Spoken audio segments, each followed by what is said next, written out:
Welcome. Scott here. Today I bring you another Black Clover mobile guide uncovering on how to clear all the missions for the current bingo board. Before I continue further, you can make use of the timestamps to jump to section that you are interested in. Generally there are 12 missions ranging from clearing a certain stage at a dungeon, enchanting your gear, send gift to friends, design gear, etc. Depending on how long you have played the game, some of them you should have been familiar by now. Upon completing all 12 missions, you can get 30 summon tickets. On the screen, you can see the list of missions. Some of them are self-explanatory, so I won't go into too in-depth on them. I will cover more details for the ones highlighted in red. Firstly, let me explain briefly on how to clear those that are relatively straightforward. For mission 1, you can clear Evergreen Forest Dungeon Stage 10 once. For mission 2, you need to clear the Power Dungeon Stage 8 once. For mission 3, you need to clear the City District Technique Stage 7 once. For mission 4, you need to clear Ice Cavern Sense Stage 5 once. Do note that clearing other stages level won't meet the mission criteria.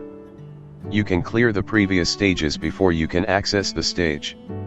For example, to access Evergreen Forest Stage 10, you need to clear Evergreen Forest Stage 9. If you are struggling to get to this stage, do check out the Gear Dungeon Guide. I probably will be releasing a beginner guide in future, so look forward to that. For mission 10, you need to acquire a SSR Mage. If you are new to the game, you should meet this criteria, once you have unlocked the summon menu and summon SSR rows from the free summon for the summon tutorial. If not, this mission will be met once you log into the game. For mission 11, you just need to clear the memory hall 40 times. To tackle memory hall stages you need to use memory tickets instead of stamina. For mission 12, you just play the arena stage. It doesn't matter you win or lose. Okay, with the straightforward missions out of the way, let me proceed to talk about the other missions. For mission 5, you need to enchant gear 15 times. Before I proceed to talk about the process on how to do it, let me give you a quick overview on what are the benefits on doing it. You can increase the substats of gear via gear enchantment.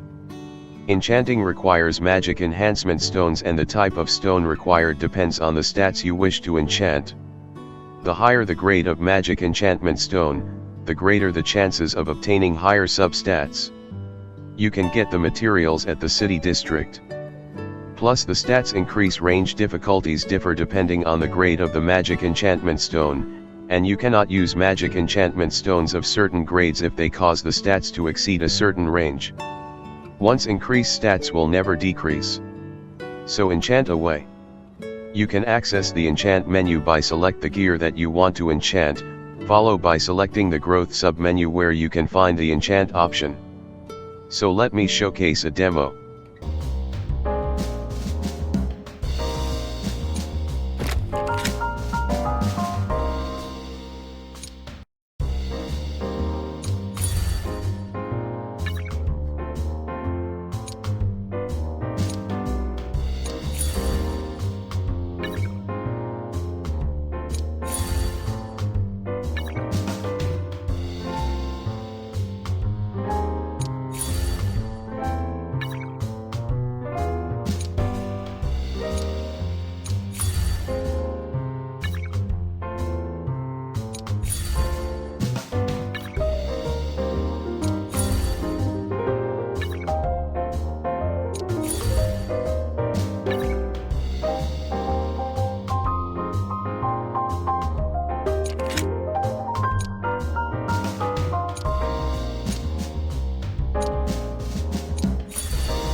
For mission 7, you will meet the mission by designing the gear 5 times.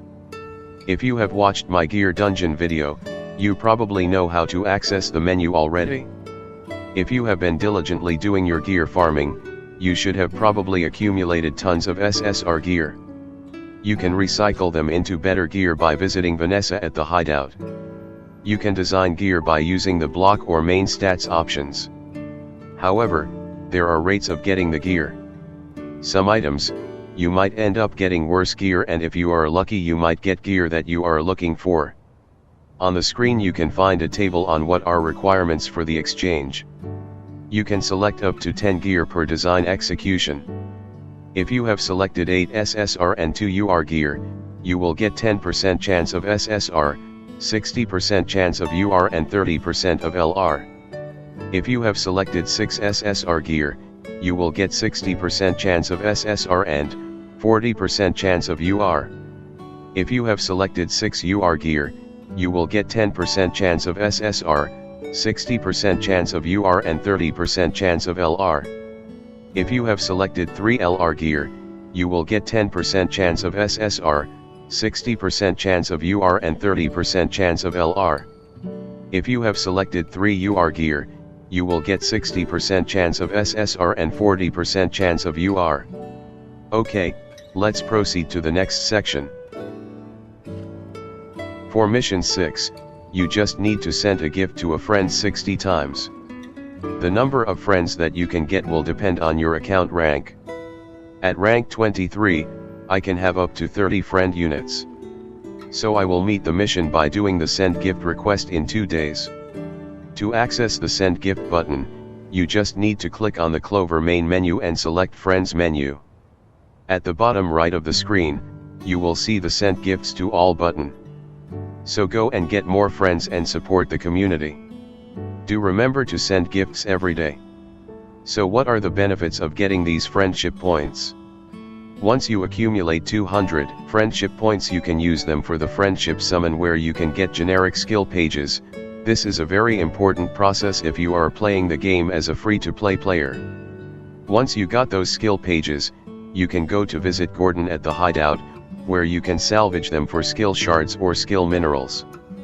Under the exchange center, these skills shards or minerals can be exchanged for skill page summon ticket, which allows you to access to better grade skill pages.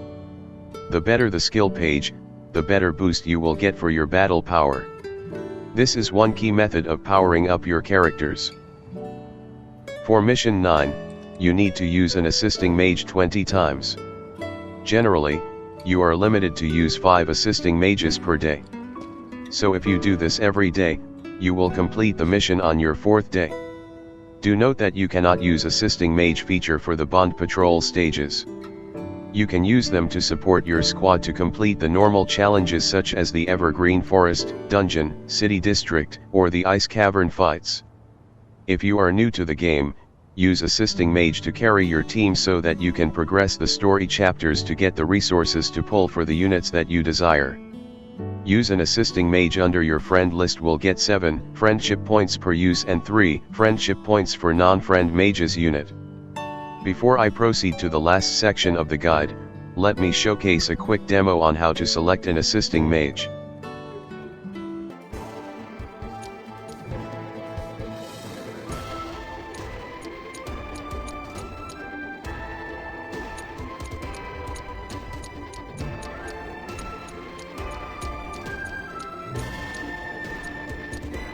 Who dares get in my way?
They're all roadside pebbles.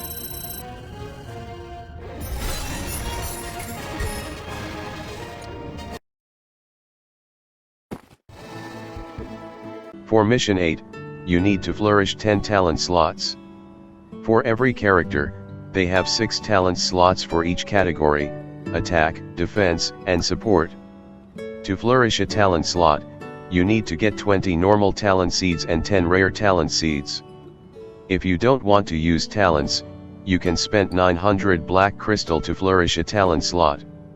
To get talent seeds, you can do either one of the following: clearing the limited challenge missions, clearing the Spire of Honor limited challenge, and lastly clearing Ice Cavern dungeon.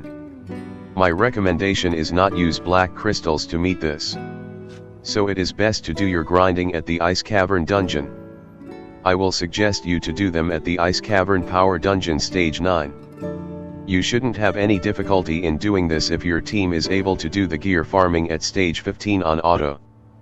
Please do note Flourish the Talents is also a mission requirement for the Advanced Mage's Path. So you clear the missions together at the same time. I will be covering more in depth on talent seed grinding in another video. So do look forward to that. With this, I have come to the end of the guide. Good luck in clearing the missions for the bingo board. Thank you and have a nice day.